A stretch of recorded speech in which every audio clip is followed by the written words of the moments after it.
Eh bien, bonjour à toutes et à tous. Merci d'être derrière vos écrans. C'est un petit peu bizarre de parler, moi, à mon écran sans voir personne, mais je vous imagine tous derrière et ça me fait très plaisir de pouvoir vous raconter l'histoire de mon arrière-grand-père. Alors, mon arrière-grand-père, je ne l'ai pas connu. La rencontre aurait pu se faire puisque quand je suis née, il aurait eu 93 ans. Donc, au jour d'aujourd'hui, c'est vrai que ce sont des différences d'âge qui peuvent exister. Mais l'histoire en a décidé autrement et cette histoire, je vais vous la raconter. Donc, je vais partager mon écran et je vais vous emmener sur les traces de mon arrière-grand-père, Jean-Baptiste Charcot. D'où vient donc l'étrange attirance de ces régions polaires, si puissantes, si tenaces, qu'après en être revenu, on oublie les fatigues morales et physiques pour ne se retourner vers elles. C'est tellement beau, écrit Charcot, qu'en me demandant si je rêve, je voudrais rêver toujours. Donc Jean-Baptiste Charcot est né le 15 juillet 1867 et il est mort le 16 septembre 1936. Alors, ce petit garçon, il est né dans une ville. Il est né à Neuilly-sur-Seine, dans la maison familiale. Donc, très étonnant pour un enfant d'être né en ville et de se destiner à une carrière d'explorateur polaire et d'être surtout passionné par la mer et par les bateaux. Quand il était tout petit, et vous voyez sur cette photo, il a à peu près 5 ans, il avait déjà la passion des bateaux. Et ses jouets, c'était quoi? C'était des bateaux. Il avait du reste installé un port des yachts dans le bassin de son grand-père, qui habitait juste à côté de leur maison. Et c'est là qu'il jouait avec ses petits bateaux. Et du reste, un jour, il en avait un petit peu marre de jouer avec ses bateaux et il a décidé de construire son propre bateau. Il a pris une caisse à savon, il a mis un manche à balai pour faire le mât, il a pris un torchon pour faire la voile et derrière, il a écrit avec un petit peu de peinture rouge qu'il avait trouvé, pourquoi pas, avec une belle faute d'orthographe, puisqu'il n'avait pas mis de S à pourquoi pas. Il a mis sa caisse de savon dans le bassin et il est monté dedans. Et puis, j'imagine que vous savez très bien ce qui s'est passé. Il a donc fait son premier naufrage. Il avait une sœur, Jeanne, qui était un petit peu plus âgée que lui, et avec leur papa, Jean-Martin Charcot, qui était le fameux neurologue qui a trouvé la maladie dont vous avez probablement entendu parler, la maladie de Charcot, ils faisaient beaucoup de voyages.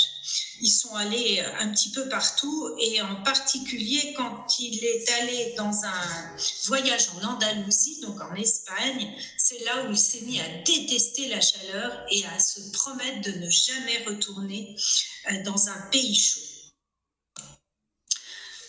Pendant les vacances d'été, il a eu l'occasion également d'aller à Ouistreham et c'est là où il a commencé à apprendre à naviguer, à faire de la voile avec les pêcheurs. Vous voyez les gros bateaux sur lesquels il a pu s'entraîner. C'est comme ça qu'il a commencé à apprendre à naviguer.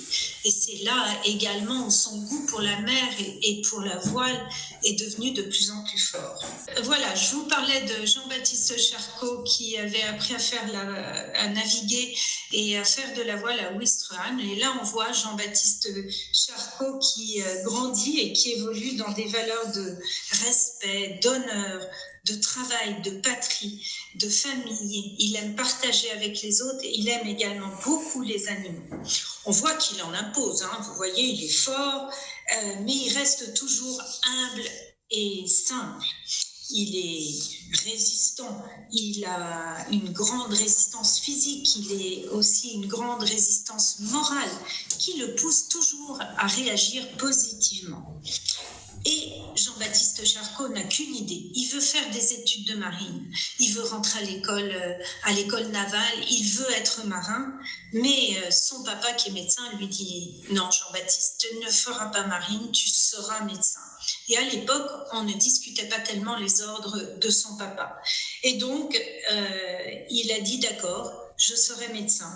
Et son père lui a dit « Tu sais, je te promets de t'acheter un bateau et je ne t'empêcherai jamais de naviguer. Et donc, Jean-Baptiste Charcot fait ses études de médecine, il devient médecin et il continue à naviguer en parallèle. Il fait ce qu'on appelle du yachting, c'est-à-dire des courses avec des voiliers. Quand il a 26 ans, il y a sa destinée qui prend vraiment un tournant.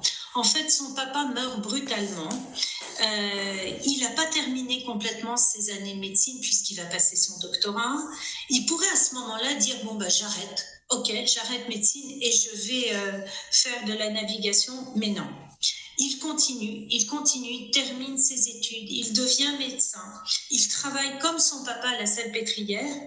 Et au bout d'un moment, c'est trop difficile pour lui de rester dans l'univers où son père a été si brillant qu'il décide de quitter la Salpêtrière et il va aller à l'Institut Pasteur où il va travailler sur le cancer. Il va faire des recherches sur le cancer. Et tout ça, ça va durer pendant à peu près une petite dizaine d'années. À 35 ans, il décide de changer. Il décide plus de naviguer que pour son plaisir, mais il décide aussi de faire des expéditions, de commencer à partir à la conquête des terres. Et il se donne ça comme un but, comme un objectif. Et c'est avec cette goélette que vous voyez à l'image, qui est une goélette en fer qui s'appelle Rose Marine, qu'il va franchir pour la première fois le cercle polaire. Au retour de cette expédition, c'est une évidence pour lui. Il veut faire œuvre utile. Il a l'idée de faire une grande expédition, et une expédition polaire. Et ça devient vraiment quelque chose d'important pour lui, et c'est décidé. Il n'écoute plus que cet appel à la mer. Du coup, il quitte la médecine, il quitte son travail, il rassemble tout l'argent qu'il a disponible et il fait construire à Saint-Malo, sur les chantiers navals de Saint-Malo, un bateau, un 3-mâts goélette de 250 tonneaux de longueur, avec une flottaison de 32 mètres et un bateau spécialement équipé pour aller dans les glaces, puisque au niveau de la construction, tout était 3 fois plus fort et renforcé qu'un bateau normal. Le budget total de cette préparation d'expédition s'élève à 450 000 francs or à l'époque. Et Jean-Baptiste a beaucoup de mal à réunir tout cet argent. Il avait décidé, comme pour tous ces bateaux, d'appeler ce bateau le « pourquoi pas », mais il n'arrive pas à boucler le budget. Du coup, il y a un journal qui s'appelle Le Matin, qui fait ce qu'on appellerait maintenant un crowdfunding, fait appel à la population pour récolter des fonds. Et là, il arrive à récolter 150 000 francs or supplémentaires qui lui permettent de boucler le budget et donc de décider de partir en expédition. Pour remercier tous les Français qui ont participé à ce crowdfunding, il décide de débaptiser son bateau qui s'appelait le « Pourquoi pas » pour le rebaptiser le Français. Et là, c'est le lancement du navire, c'est le lancement du Français qui part de Saint-Malo le 27 juin 1903 et pour Le Havre, pour finir d'être équipé, de lui mettre par exemple ses voiles, et le départ aura lieu le 15 août du Havre. Et donc, ils arrivent et ils partent à destination du sud. Au départ, cette expédition était prévue en Arctique, donc dans le nord, mais finalement, l'orientation a changé parce que les travaux de construction du bateau ont été trop longs. Et du coup, il a fallu s'orienter sur un autre endroit. Ils ont décidé de partir dans le sud. D'autant plus que dans le sud, où il y avait pas beaucoup, mais quelques expéditions étrangères, il y avait un bateau suédois qui était en difficulté et dont on n'avait plus de nouvelles. Et Jean-Baptiste Charcot a dit, moi je pars avec mon nouveau bateau pour essayer de retrouver cette expédition. Et c'était une expédition suédoise. Donc, ils partent, ils descendent jusqu'à Buenos Aires avec le bateau et ils arrivent fin 1903. Vous avez vu, ils sont partis en août du Havre et ils arrivent à Buenos Aires à la fin de l'année.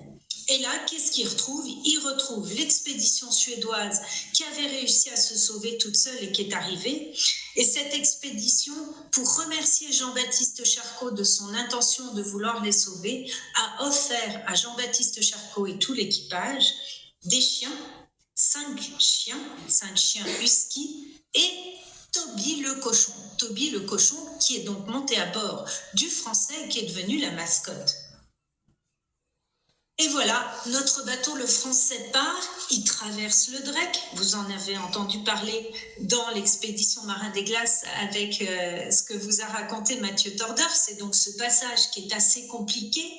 Et ils arrivent en Antarctique et ils arrivent à leur lieu d'hivernage qui est le port Charcot, île Bousse, Vendel, et ils arrivent début mars. Et cet hivernage va durer 9 mois. 9 mois de mars à décembre 1904.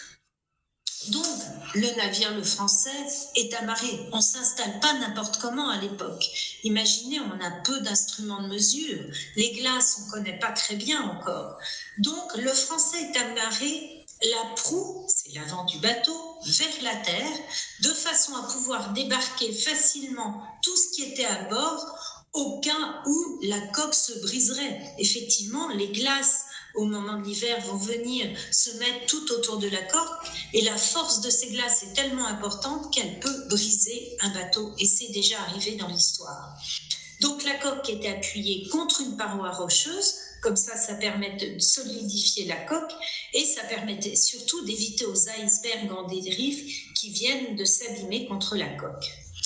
Donc, dès qu'on a installé le navire, la chose la plus importante, c'est de débarquer tout ce qui est à bord du navire. Le charbon, les explosifs, parce que les explosifs peuvent provoquer un incendie à bord du bateau. Et vous imaginez, s'ils n'ont plus de bateau, ils n'ont plus d'endroit pour vivre. Donc, ça peut être très dangereux. Et donc, ils procèdent à toutes les installations à terre pour créer une espèce de base de vie à terre pour permettre de fonctionner. On installe, vous voyez sur le navire, ici on a enlevé la cheminée, on a installé un grand taux, c'est cette toile qui est à l'avant du navire, il y en aura 2 qui seront installés, qui permettent également d'occuper l'espace du pont pour faire des ateliers, pour réparer les différents outils dont ils auront besoin. Et le taux étant recouvert de neige, ça crée un endroit où il fait une température très agréable. Également, tous les jours, il y a plein de choses à faire. Il y a la surveillance de la coque. Vous voyez ici comme il y a beaucoup de neige et de glace autour de la coque. On voit presque le bateau complètement enfoncé. Et les hommes, tous les jours, viennent dégager cette glace, surveiller la coque, surveiller que le bateau ne soit pas abîmé. À l'extérieur, comme je vous ai dit, ils construisent une base de vie. Et là, vous avez la cabane démontable. C'est une cabane qui a été amenée par le bateau. Elle est avec une cheminée. Il y a donc un poêle à l'intérieur et c'est à l'intérieur de cette cabane qu'on installe tous les stocks de vivres et également le matériel de survie. Parce qu'en effet, si on est obligé d'évacuer le bateau en urgence parce qu'il est écrasé par les glaces, ils n'ont pas d'endroit pour s'installer. Mais grâce à cette cabane, ils pourraient venir se réfugier dans cette cabane et attendre la venue des secours. À bord, qu'est-ce qu'on retrouve? Eh bien, on retrouve les chiens. Et vous voyez qu'il y a un des chiens, une chienne plus exactement, donnée par les Suédois, qui a eu des petits bébés. Donc ça a été beaucoup d'activités à bord, mais ça a été également très utile parce que les chiens permettaient d'aider à tirer les traîneaux. Et puis on retrouve Toby, notre cochon, la mascotte de bord, qui avait été donnée par les Suédois. Donc Toby a vécu très heureux à bord du bateau. Et à l'extérieur, qu'est-ce qu'on construit également? Eh bien, on construit un village groenlandais. Un village groenlandais, c'est en fait des sortes de maisons en glace. Ça peut ressembler à des igloos avec une entrée, une petite cheminée pour évacuer l'air. Et c'est à l'intérieur de ces igloos qu'on installait toute la nourriture qui était ainsi conservée pendant tout le temps de l'hivernage. Et les travaux vont commencer parce qu'on n'est pas sur une expédition plaisir, on est sur une expédition scientifique.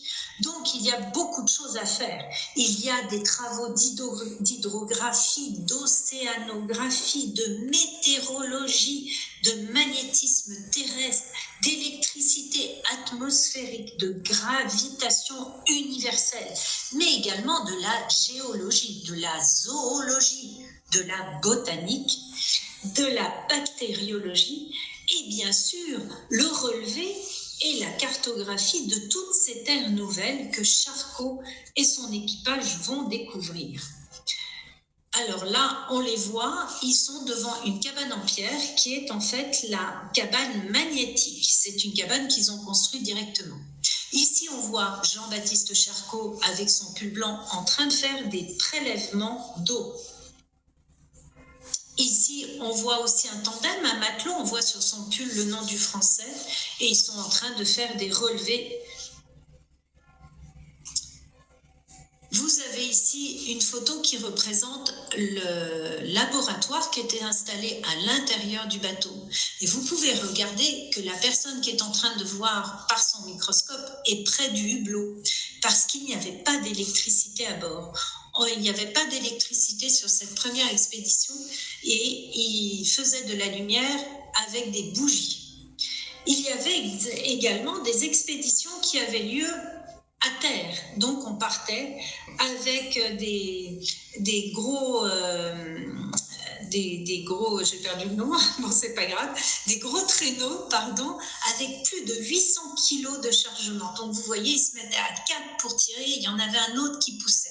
Vous pouvez remarquer du reste comment ils sont habillés.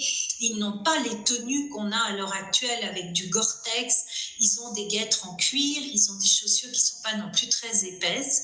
Ils ont peu de lunettes de soleil et ils ont des combinaisons qui sont plutôt des combinaisons en laine. Ils utilisent également comme moyen de transport le ski. Et vous voyez, à la différence de nous, ils n'ont qu'un seul bâton, un grand bâton. Et en fait, ça ressemble plus à un ski de randonnée, c'est-à-dire que le talon n'est pas attaché. Et ça leur permet de parcourir de nombreux kilomètres. Ils s'utilisent également pour leurs expéditions, pour aller découvrir un petit peu tout ce qu'il y a autour de leur lieu d'hivernage, le canot. Et vous voyez, c'est pas facile de naviguer dans une mer qui est complètement glacée. Vous remarquez du reste que leurs barbes et leurs bonnets sont complètement pleins de glace. En complément de tous ces travaux de recherche et ces travaux scientifiques, il y a la vie à bord également qui est importante. Et comme vous l'a raconté Mathieu, dans son expédition, il parle de citernes d'eau douce. Là, on n'a pas d'eau à bord, on est obligé de faire fondre l'eau, la glace et la neige qui est à côté parce que cette eau, elle va servir à beaucoup de choses. Elle va servir à boire, bien entendu, mais elle va servir également à faire la lessive. Elle va servir à faire le nettoyage du bateau. Et il y a aussi l'eau qui est nécessaire pour la cuisine. D'autres activités importantes, c'est par exemple se couper les cheveux. Vous imaginez bien que ça pousse. Se laver également. Et oui, ils étaient courageux à bord du Français. Ils se lavaient sur le pont.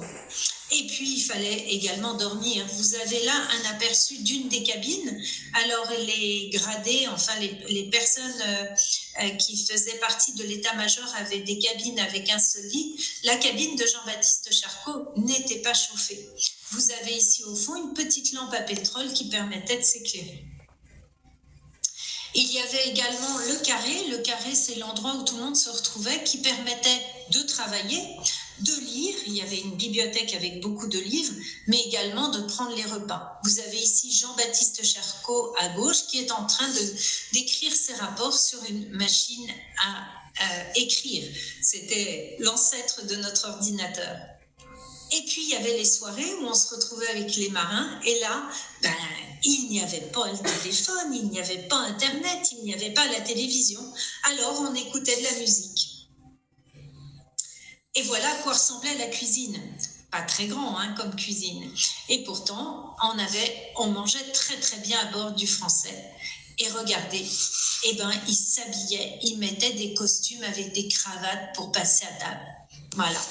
Ça, c'était l'art de vivre à bord du Français. Et puis un jour est arrivée la fin de l'hivernage. Et avant de partir, qu'est-ce qu'ils ont fait ?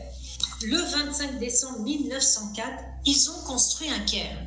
Un cairn, c'est donc ce tas de pierres Et vous avez vu récemment sur une photo transmise par Mathieu Torder, il a pris une photo de lui à côté du cairn et vous avez cette même photo à côté. Vous voyez, le cairn n'a pas bougé.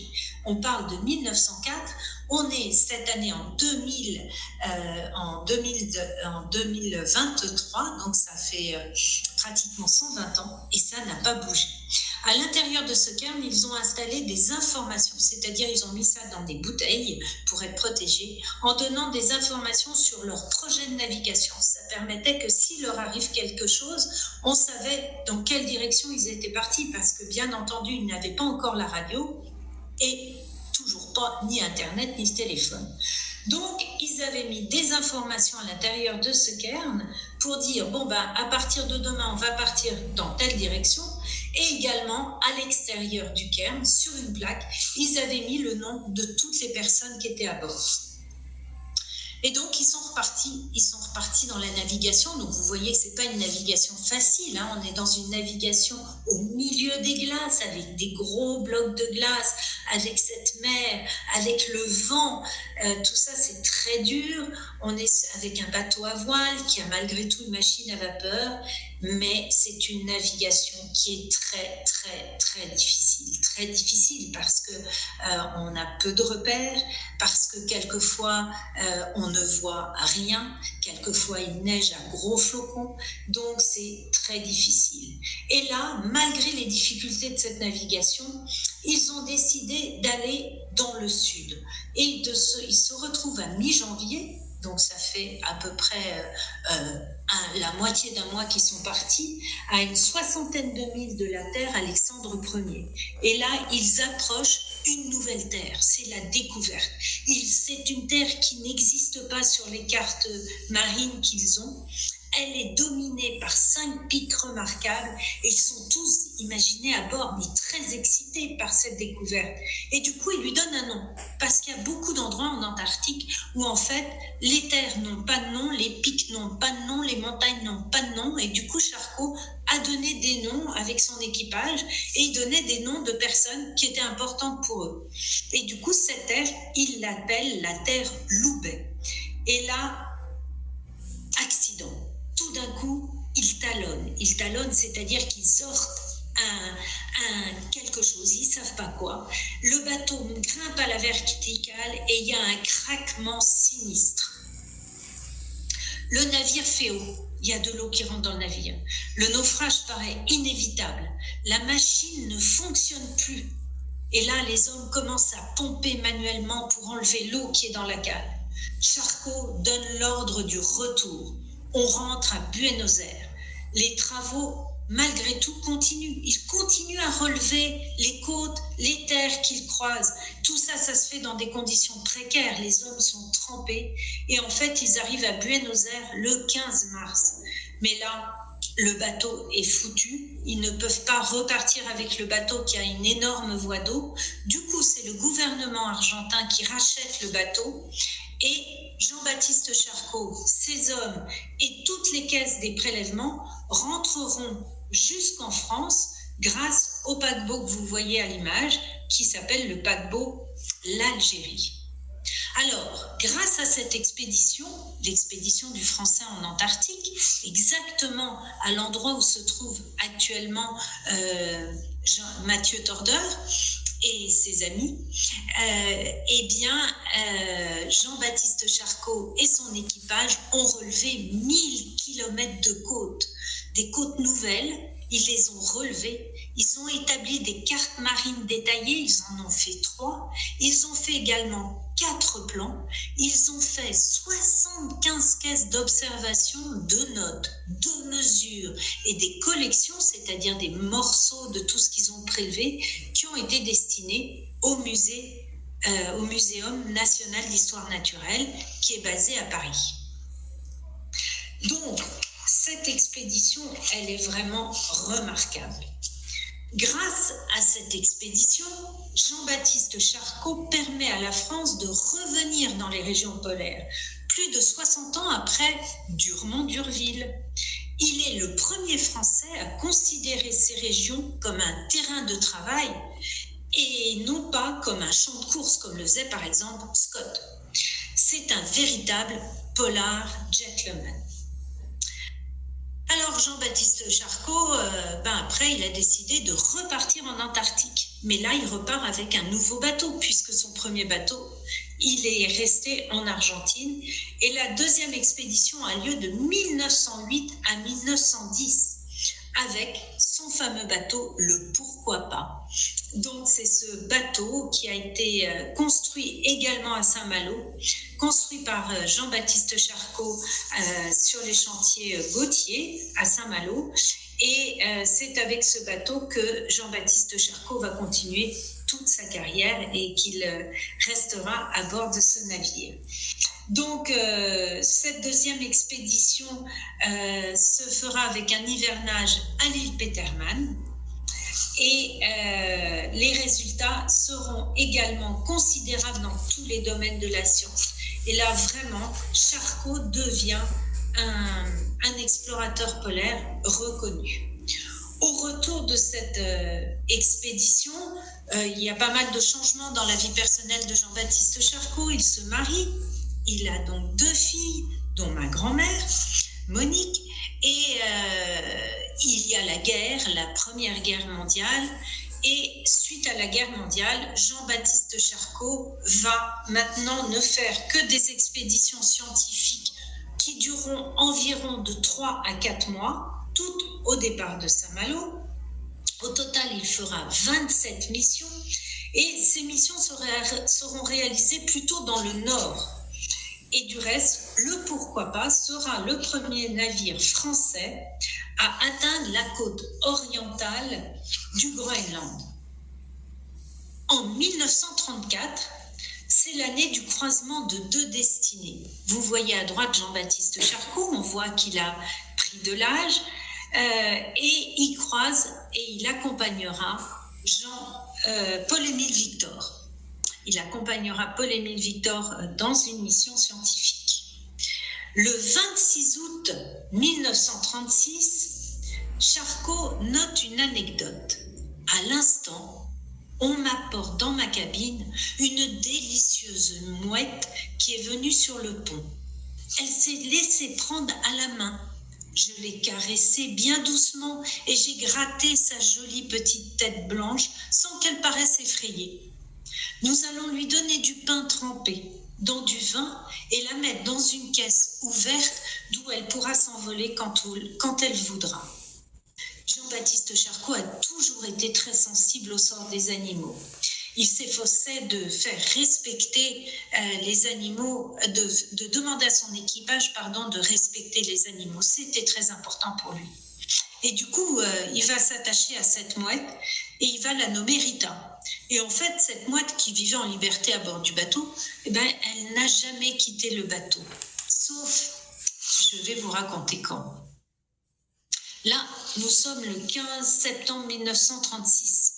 C'est la dernière mission de Jean-Baptiste Charcot. Il a 69 ans, il sait que c'est terminé pour lui. Il est triste parce qu'il adore naviguer, mais bon, il vient d'être grand-père.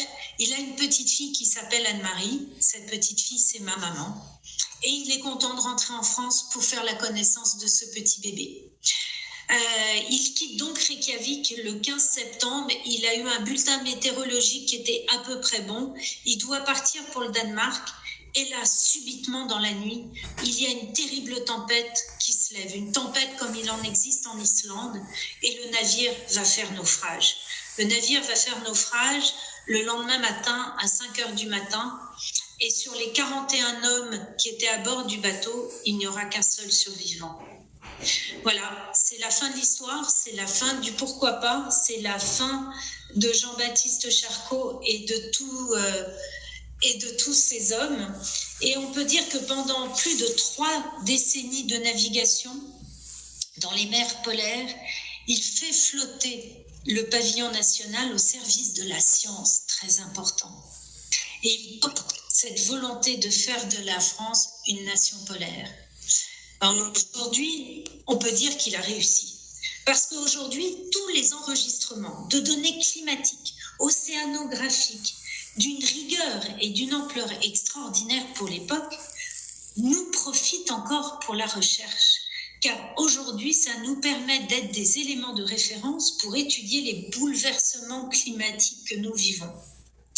Et voilà, tout ça, ça donne beaucoup de sens aux actions que nous menons et dans lesquelles j'ai cœur à m'impliquer, moi l'arrière-petite-fille de Jean-Baptiste Charcot, d'une part avec le fonds de dotation Le Français Témoin des Pôles et l'école des Pôles, qui anime la réunion d'aujourd'hui, et les Marins des Glaces.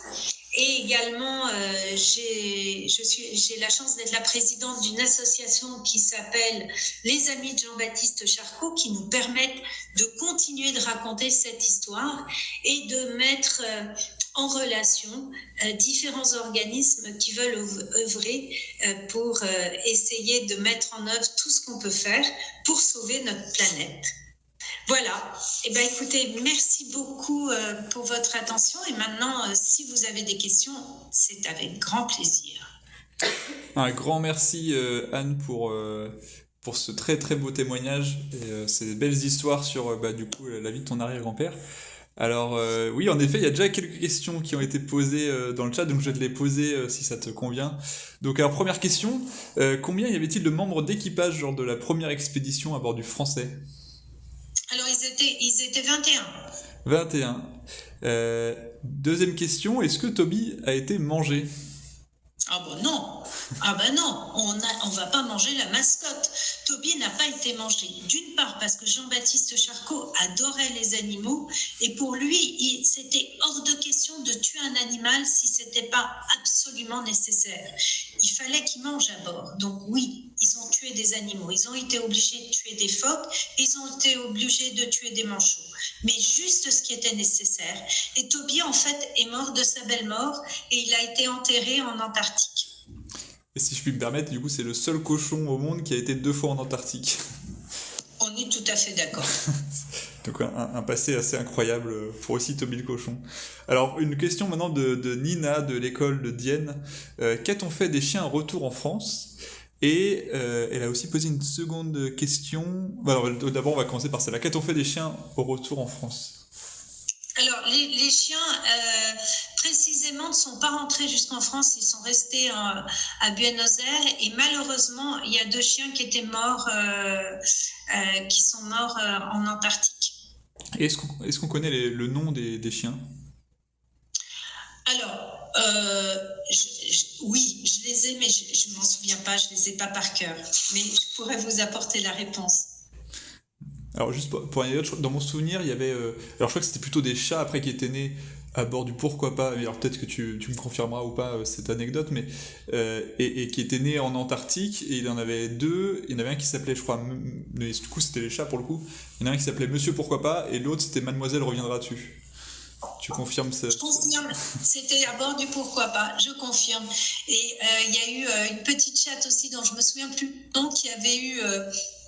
des petits bébés à bord et c'était au moment où ma grand-mère était enceinte et allait avoir sa fille qui était ma maman et Jean-Baptiste Charcot avait dit à sa fille j'espère que tu feras un aussi beau bébé que les bébés que mon petit chat à bord a eu. Ça montre un grand trait d'humour du personnage. Oui. Alors une question de Lise de l'école de Dienne, pourquoi n'avait-il qu'un seul bâton pour skier ? Parce qu'à l'époque, les skis étaient faits ainsi. Alors ces skis, on les a à la maison. C'est un bâton qui est plus grand à peu près, qui à peu près fait la taille d'un homme. Et parce qu'à l'époque, c'était comme ça. Les skis étaient comme ça parce qu'on prenait appui sur son bâton pour tourner. C'est ça. C'était plus du ski de randonnée que des skis de descente. Donc voilà, c'est l'origine du ski. À l'époque, vous avez peut-être vu ça pour ceux qui ont eu la chance de skier, il y a le télémark où on fait pour tourner une genuflexion, on plie un genou et on s'appuie sur un seul bâton. Alors, une nouvelle question, comment faisaient-ils pour se repérer en navigation quand ils étaient en Antarctique, sachant qu'ils exploraient de nouveaux lieux ? Ils avaient un sextant, ils se repéraient grâce à la lecture de la position des étoiles dans le ciel.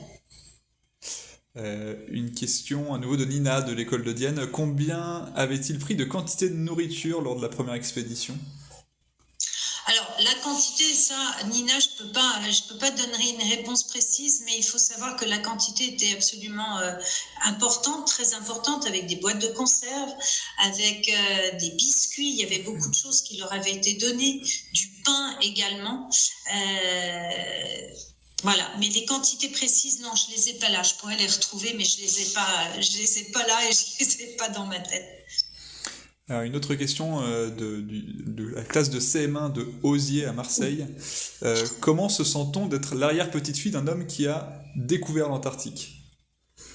Oh, comme c'est gentil comme question. Bah, écoute, je me sens tout à fait normale. Je te cache pas qu'au début, je me rendais absolument pas compte parce que j'ai habité dans notre maison toute ma vie. Donc, si tu veux, le décor de la maison et l'histoire de mon arrière-grand-père qui était racontée par ma grand-mère, ça a toujours fait partie de mon quotidien. C'était pour moi quelque chose de très habituel. Donc, en fait, c'est plus tard, quand je suis devenue adulte, que je me suis rendu compte que effectivement, mon arrière-grand-père et ainsi que son papa étaient des personnes qui ont fait des choses remarquables. Et voilà, bon, et j'ai continué, moi, ma vie dans mon coin. Et si tu veux, c'est surtout maintenant, depuis quelques années, où c'est une évidence parce que ces travaux, tous les travaux qu'ils ont faits, les échantillons qui existent sont les uniques échantillons de cette époque qui nous permettent de mesurer l'évolution de notre planète. Et là, je trouve que c'est important pour moi de m'engager et je suis très reconnaissante des travaux qu'il a faits, du professionnalisme avec lequel ces travaux ont été faits parce qu'ils nous servent aujourd'hui.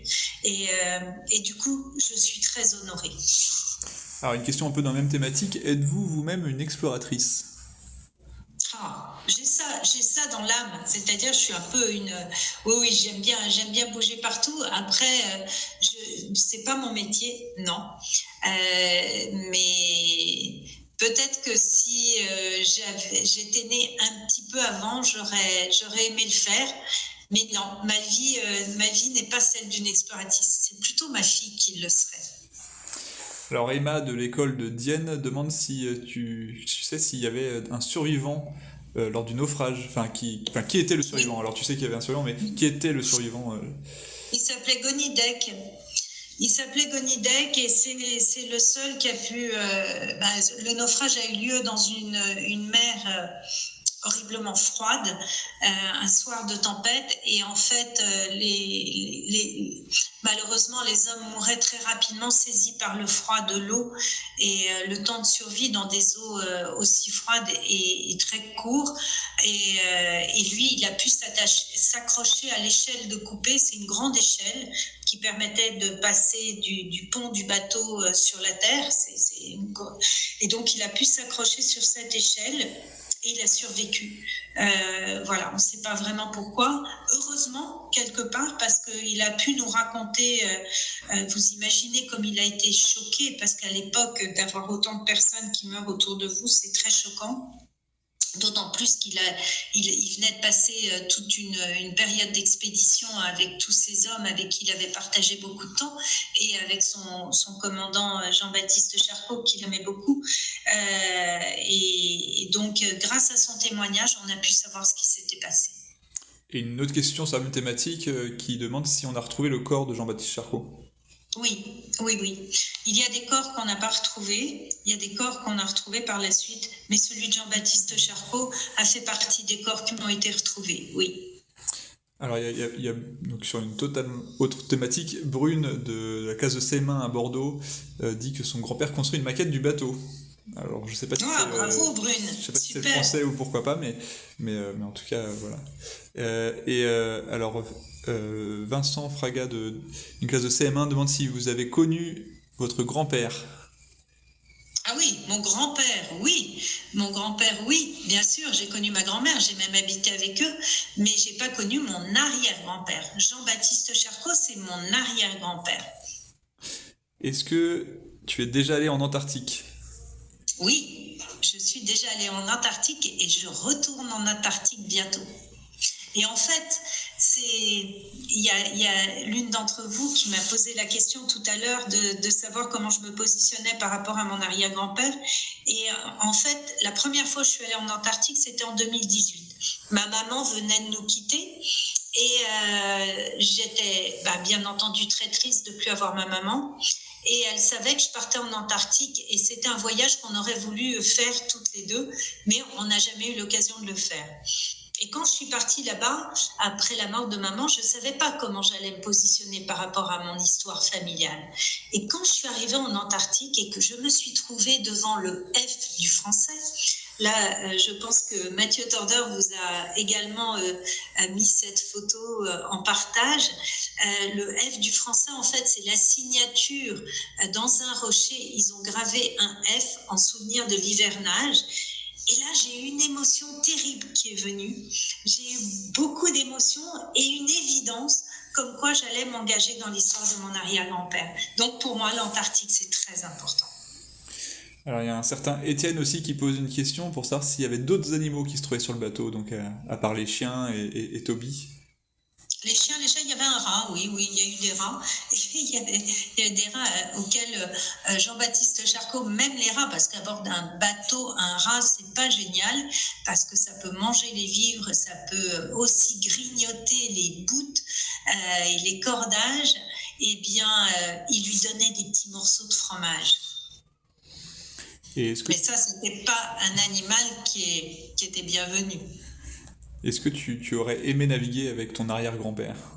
Oh oui. Et j'ai beaucoup navigué.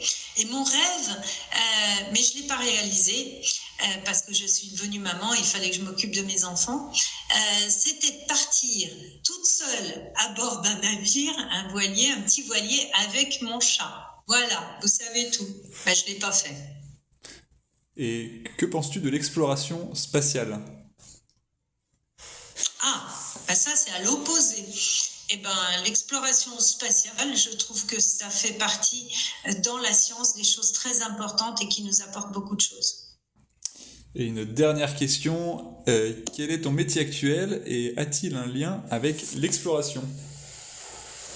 Alors, mon métier, je suis dans la communication. Donc, effectivement, la communication, elle permet de relayer des informations. Donc, oui, elle peut avoir un lien avec l'exploration parce que ça permet de raconter tout ça. Et je suis donc présidente de l'association des Amis de Jean-Baptiste Charcot. Donc, en fait, j'essaye de faire connaître au plus grand nombre cette histoire et l'intérêt de cette histoire et l'intérêt des travaux scientifiques passés qui peuvent paraître un peu loin et qui finalement sont très importants pour notre présent. Donc, on va dire que oui, mon métier actuel a un lien avec les explorations. Super, écoute, un grand merci Anne, et il y a beaucoup de remerciements aussi dans le chat qui te remercient pour cette belle histoire et cette présentation qui était très intéressante. Du coup, au plaisir de te revoir potentiellement plus tard au cours de cette expédition Marin des Glaces. Avec grand plaisir. Et à très vite. Au revoir. À bientôt. Au revoir.